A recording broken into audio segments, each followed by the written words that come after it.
Welcome to the I Can't Sleep podcast, where I read random articles from across the web to bore you to sleep with my soothing voice.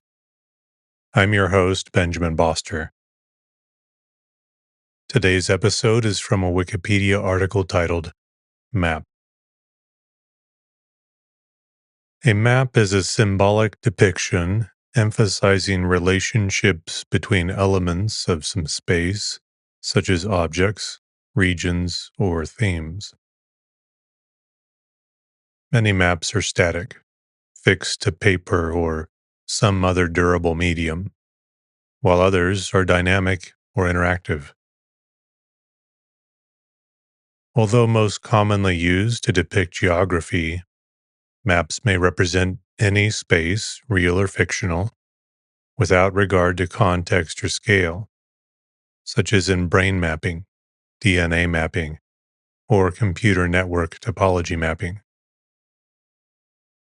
The space being mapped may be two-dimensional, such as the surface of the Earth, three-dimensional, such as the interior of the Earth, or even more abstract spaces of any dimension, such as arise in modeling phenomena having many independent variables.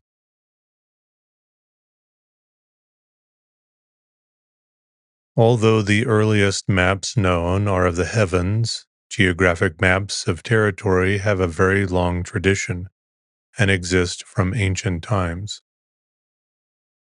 The word map comes from the medieval Latin mappa mundi, wherein mappa meant napkin or cloth, and mundi of the world.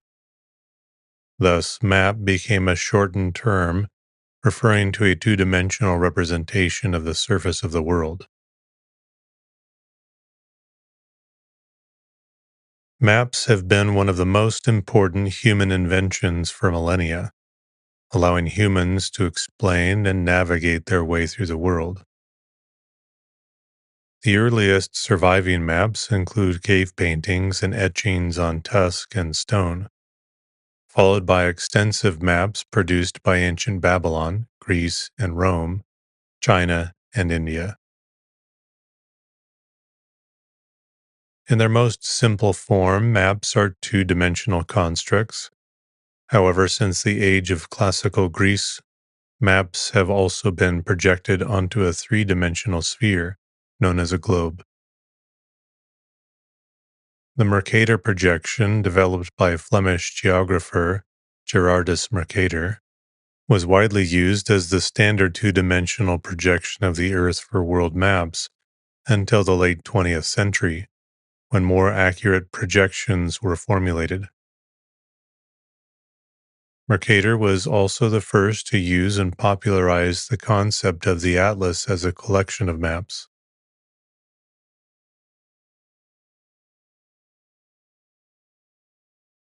Cartography, or mapmaking, is the study and practice of crafting representations of the Earth upon a flat surface, and one who makes maps is called a cartographer.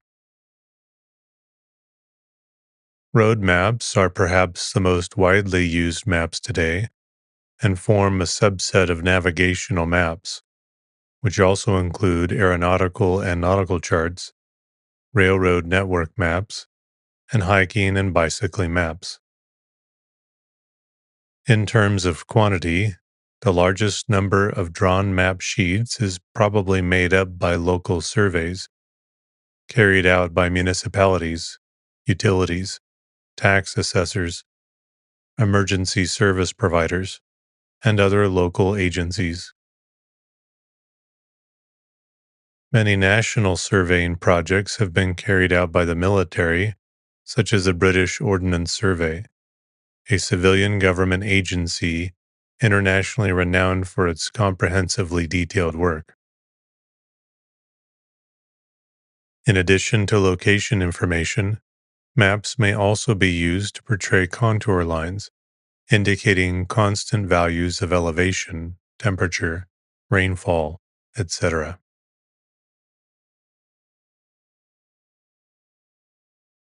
The orientation of a map is the relationship between the directions on the map and the corresponding compass directions in reality. The word Orient is derived from Latin oriens, meaning east. In the Middle Ages, many maps included the T and O maps, were drawn with east at the top, meaning that the direction up on the map corresponds to east on the compass. The most common cartographic convention is that north is at the top of a map. Here is a list of maps not oriented with north at the top. Medieval European T and O maps, such as the Hereford Mappa Mundi, were centered on Jerusalem with east at the top. Indeed, before the reintroduction of Ptolemy's geography to Europe around 1400, there was no single convention in the West.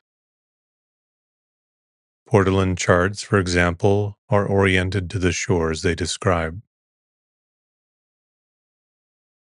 Maps of cities bordering a sea are often conventionally oriented with the sea at the top. Route and channel maps have traditionally been oriented to the road or waterway they describe. Polar maps of the Arctic or Antarctic regions are conventionally centered on the pole. The direction north would be toward or away from the center of the map, respectively. Typically, maps of the Arctic have 0-degree meridian toward the bottom of the page. Maps of the Arctic have the 0-degree meridian toward the top of the page. South up maps invert the north is up convention by having south at the top. Ancient Africans, including in ancient Egypt, used this orientation, as some maps in Brazil do today. Buckminster Fuller's Dymaxion maps are based on a projection of the Earth's sphere onto an icosahedron. The resulting triangular pieces may be arranged in any order or orientation. Using the equator as the edge, the world map of Gott, van der Bij, and Goldberg is arranged as a pair of disks back to back, designed to represent the least error possible. They are designed to be printed as a two-sided flat object that could be held easily for educational purposes. Many maps are drawn to a scale expressed as a ratio, such as 1 to 10,000, which means that one unit of measurement on the map corresponds to 10,000 of that same unit on the ground. The scale statement can be accurate when the region mapped is small enough for the curvature of the Earth to be neglected, such as a city map. Mapping larger regions where the curvature cannot be ignored requires projections to map from the curved surface of the Earth to the plane. The impossibility of flattening the sphere to the plane without distortion means that the map cannot have a constant scale. Rather, on most projections, the best that can be attained is an accurate scale along one or two paths on the projection. Because scale differs everywhere, it can only be measured meaningfully as point scale per location. Most maps strive to keep point scale variation within narrow bounds. Although the scale statement is nominal, it is usually accurate enough for most purposes, unless the map covers a large fraction of the Earth. At the scope of a world map, scale as a single number is practically meaningless throughout most of the map. Instead, it usually refers to the scale along the equator. Some maps, called cartograms, have the scale deliberately distorted to reflect information other than land area or distance. For example, a map of Europe has been distorted to show population distribution, while the rough shape of the continent is still discernible. Another example of distorted scale is the famous London Underground map. The basic geographical structure is respected, but the tube lines and the River Thames are smoothed to clarify the relationships between stations. Near the center of the map, stations are spaced out more than near the edges of the map. Further inaccuracies may be deliberate. For example, cartographers may simply omit military installations or remove features solely to enhance the clarity of the map. For example, a road map may not show railroads, smaller waterways, or other prominent non road objects. And even if it does, it may not show them less clearly, e.g., dashed or dotted lines or outlines, than the main roads. Known as decluttering, the practice makes the subject matter that the user is interested in easier to read, usually without sacrificing overall accuracy. Software based maps often allow the user to toggle decluttering between on, off, and auto as needed. In auto, the degree of decluttering is adjusted as the user changes the scale being displayed.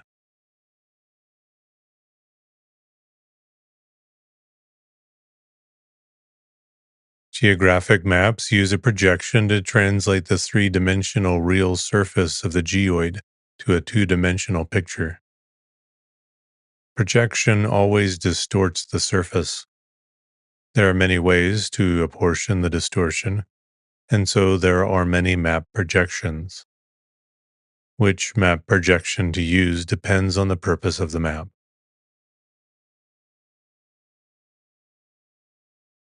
The various features known on a map are represented by conventional signs or symbols. For example, colors can be used to indicate a classification of roads. These signs are usually explained in the margin of the map or on a separately published characteristic sheet.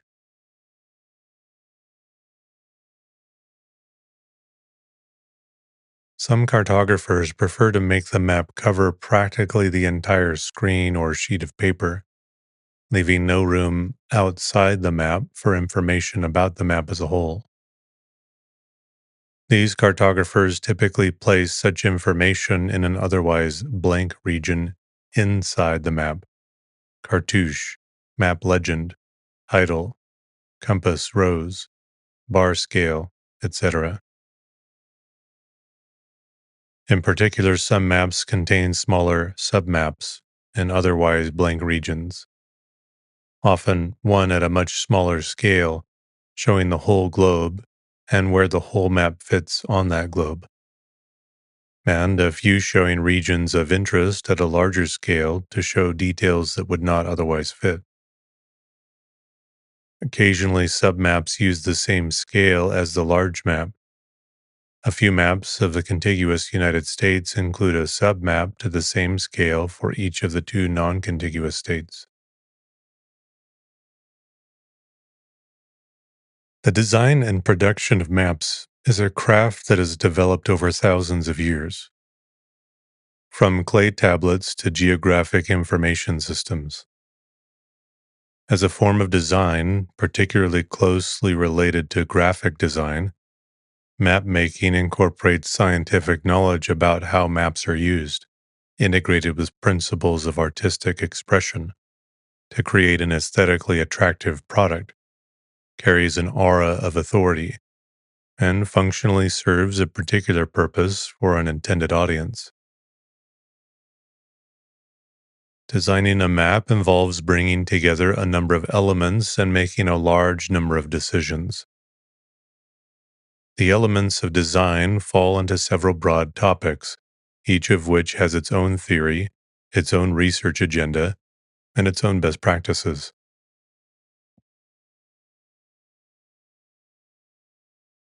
That said, there are synergistic effects between these elements, meaning that the overall design process is not just working on each element one at a time, but an iterative feedback process of adjusting each to achieve the desired gestalt.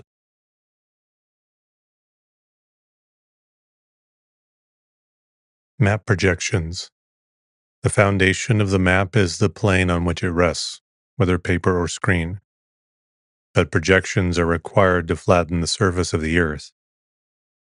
All projections distort this surface, but the cartographer can be strategic about how and where distortion occurs. Generalization. All maps must be drawn at a smaller scale than reality, requiring that the information included on a map be a very small sample of the wealth of information about a place.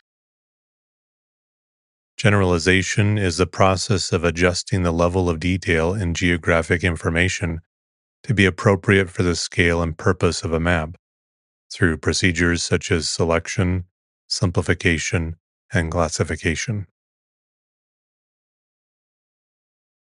Symbology.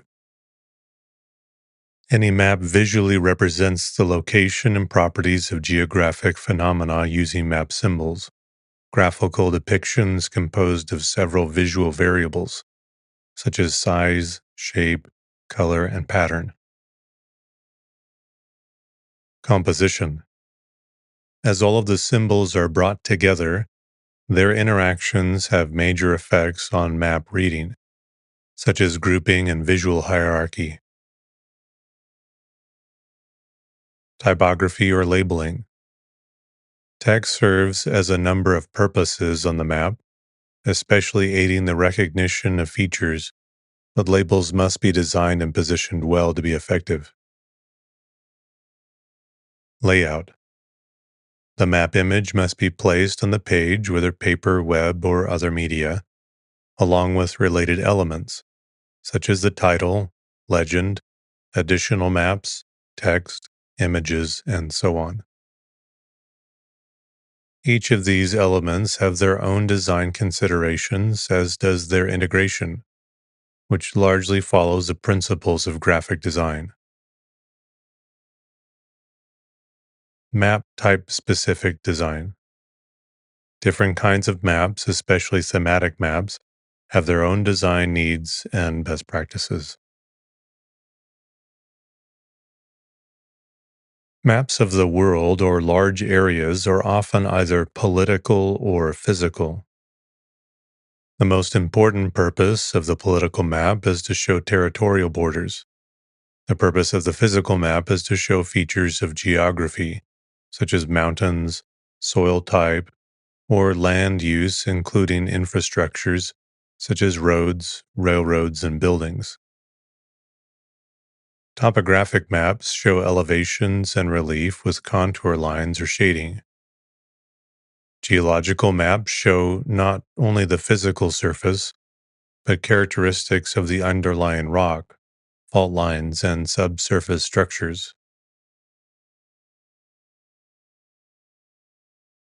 From the last quarter of the 20th century, the indispensable tool of the cartographer has been the computer. Much of cartography, especially at the data gathering survey level, has been subsumed by geographic information systems, GIS. The functionality of maps has been greatly advanced by technology, simplifying the superimposition of spatially located variables onto existing geographical maps.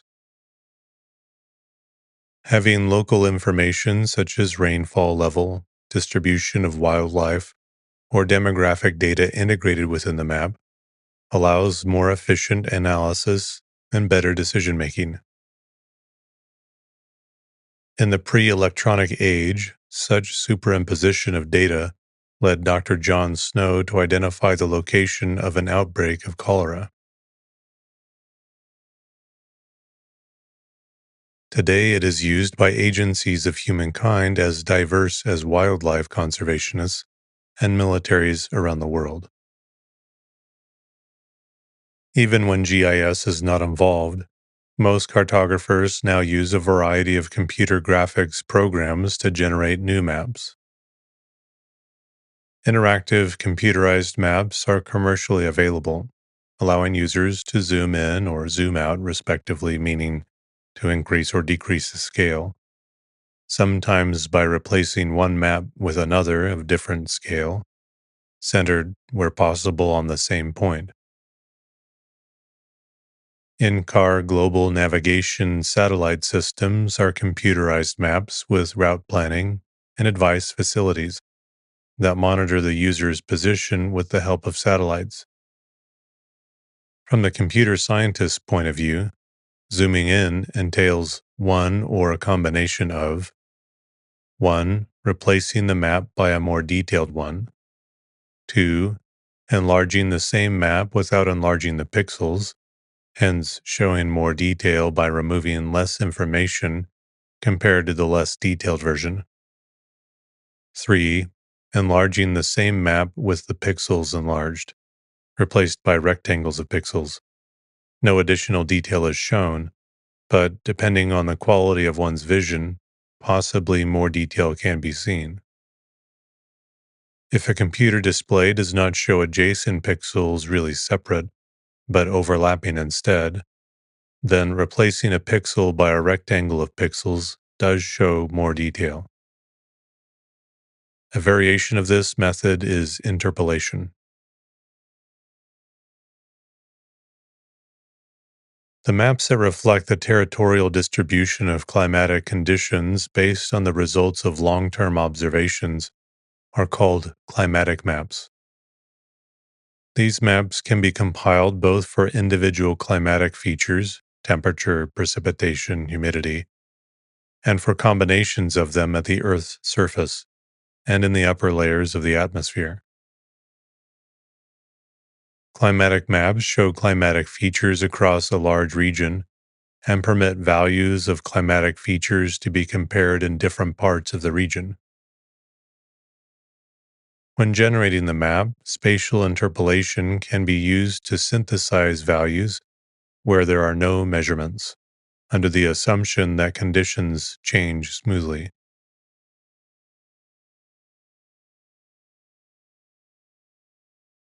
Climatic maps generally apply to individual months and the year as a whole, sometimes to the 4 seasons, to the growing period, and so forth.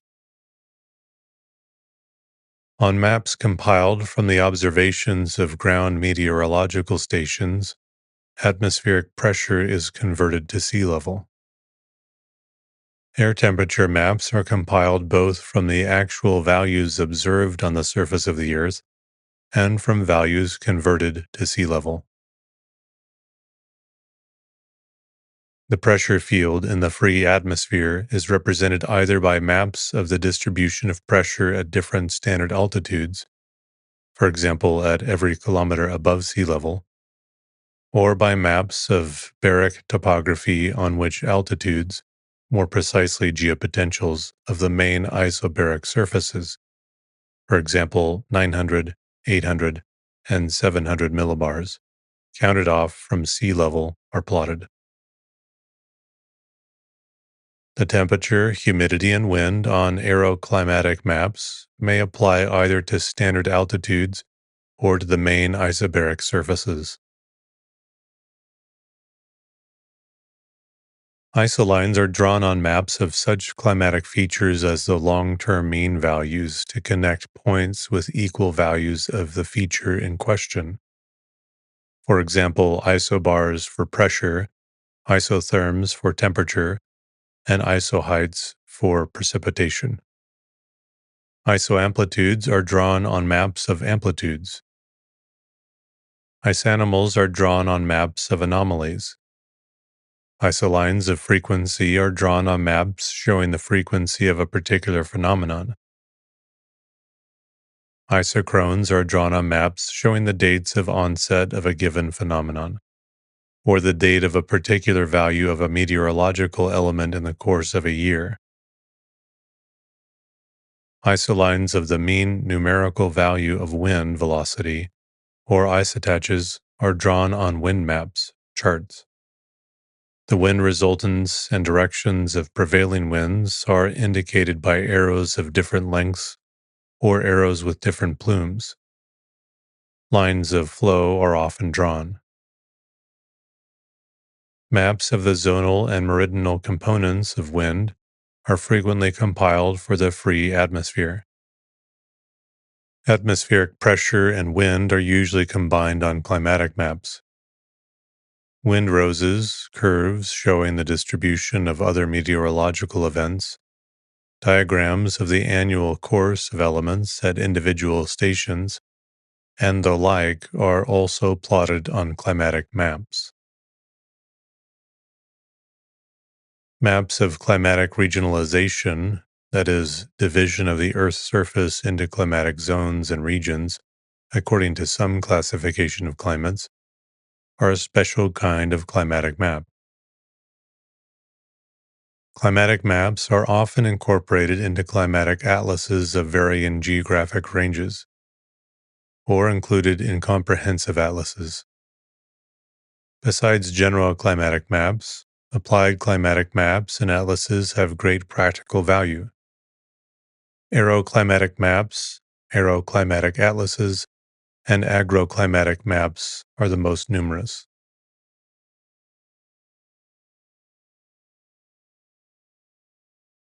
Maps exist of the solar system and other cosmological features such as star maps. In addition, maps of other bodies such as the moon and other planets are technically not geographical maps.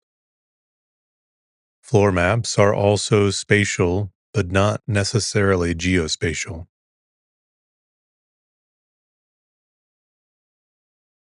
Diagrams such as schematic diagrams and Gantt charts and tree maps display logical relationships between items rather than geographical relationships. Topological in nature, only the connectivity is significant. The London Underground map and similar subway maps around the world are a common example of these maps. General purpose maps provide many types of information on one map. Most atlas maps, wall maps, and road maps fall into this category. The following are some features that might be shown on general purpose maps: bodies of water, roads, railway lines, parks, elevations, towns and cities, political boundaries, latitude and longitude, national and provincial parks. These maps give a broad understanding of the location and features of an area. The reader may gain an understanding of the type of landscape, the location of urban places, and the location of major transportation routes all at once. Polish General Stanisław Maciek had once been shown an impressive outdoor map of land and water in the Netherlands, demonstrating the working of the waterways. This had inspired Maciek and his companions to create the Great Polish Map of Scotland as a 70-ton permanent three-dimensional reminder of Scotland's hospitality to his compatriots. In 1974, the coastline and relief of Scotland were laid out by Kazimierz Trafis, a Polish student geographer-planner, based on existing Bartholomew half-inch map sheets. Engineering infrastructure was put in place to surround it with a sea of water, and at the general's request, some of the main rivers were even arranged to flow from headwaters pumped into the mountains. The map was finished in 1979, but had to be restored between 2013 and 2017.